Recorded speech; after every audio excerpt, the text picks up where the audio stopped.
Mackenzie Johnston with Cattle News Central, bringing you your May 10th cattle industry headlines, brought to you by 4T Ag Insurance, your go-to contractor for ag insurance. The folks at 4T Ag are dedicated to providing you with insight, information, and alternative risk solutions that are custom fit to your business and personal needs. They offer both crop and drought insurance, and they offer LRPs on both fed and feeder cattle. If you would like more information, head on over to www.4tag.net. That is the number 4, TAG.net. We are also sponsored by American Beef Producer Magazine. They offer in-depth articles on a wide variety of topics within our industry. They feature award-winning photography and so much more within their publication. If you would like to check out their most recent issue, their May issue, and just learn a little bit more about the magazine, go ahead and click on the American Beef Producer link above in the caption. That is going to take you over to their Facebook page where you can do just that. American Beef Producer Magazine, guiding beef producers for over 25 years. And finally, Circle 5 Cow School. If you're wanting to learn how to preg check your own cows or start AIing, Circle 5 Cow School is definitely the way to go. Almost every week, they are hosting classes somewhere between Texas and Tennessee. If you'd like to check out their schedule, head on over to circle5cowschool.com. That is the number 5 in there.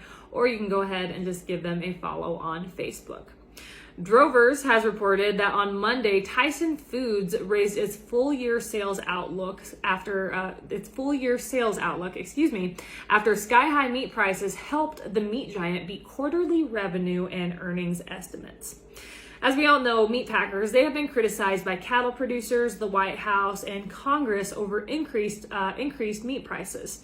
But meat giants like Tyson, they claim that they have been forced to increase their meat prices to offset rising costs for labor and other input costs such as animal feed, which they say has increased drastically because of the war in Ukraine.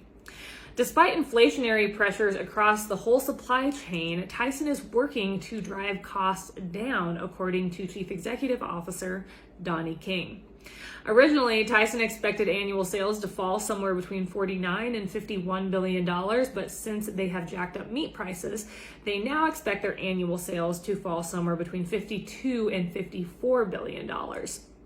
According to Tyson, average prices for its beef in the first quarter of this year, which ended on April 2nd, climbed 23.8% compared to a year ago. Chicken prices, they increased 14.4% and pork increased 10.8%. Sales volume of both chicken and beef was basically the same as last year. Pork sales volume dropped 4.8%. Tyson's quarterly sales rose to $13.1 billion in the first quarter. That is up from $11.3 billion from a year ago. Those packers, they always find a way to make money, no matter what. Whether it be sticking it to the cattle producers or the consumers on both ends. They always find a way. According to ShayLe Stewart with DTN Progressive Farmer, packers have been strategically buying cattle for the last 3 weeks. The majority of these purchases have been for deferred delivery. Packers are beginning to see supplies of calf-fed fats making their way onto show lists, and they're aware that supplies are soon going to be in their favor, said Stewart. On top of that, with summer coming on, we can expect show lists to grow, prices to weaken, and once again, packers will see a large percentage of the market's dollar find its way into their hands. Boxed beef prices have fallen in recent weeks due to consumer pushback on the high prices of beef. As a result, packers will most likely try their hardest to not pay as much for fat cattle. I realize they're always not trying to pay as much for fat cattle, but clearly with boxed beef prices coming down, I'm sure they feel the pressure to keep those profit margins pretty hefty. Or if they don't do that, they may begin to pull away from the cash cattle market and instead rely on their deferred purchases. This update is also sponsored by AgRisk Advisors. They provide risk management programs for livestock producers all across the West. Whether you are concerned about price or weather risk, AgRisk Advisors, they are here to help. With current day market fluctuations, you and I both know there is nothing more important than locking in a price floor on your cattle. So if you would like to learn more about an LRP, be sure to reach out to an advisor today. Drovers has also reported that American Food Group, AFG, is planning to build a new 500,000 square foot slaughterhouse with a capacity of 2,400 head per day near Forrestal, Missouri. A group of appointed citizen volunteers that make up the Warren County Planning and Zoning Board originally voted 6-1 to approve a conditional use permit back in April. But the new meatpacking plant is now facing resistance.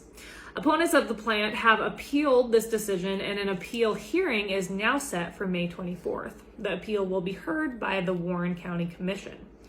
American Food Group considered various states to build this plant in, but obviously they settled on Missouri. If the plant is built, it will employ 1,300 workers.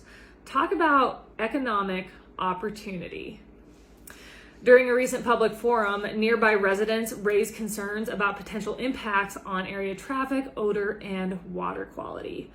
Again, what an opportunity for economic development.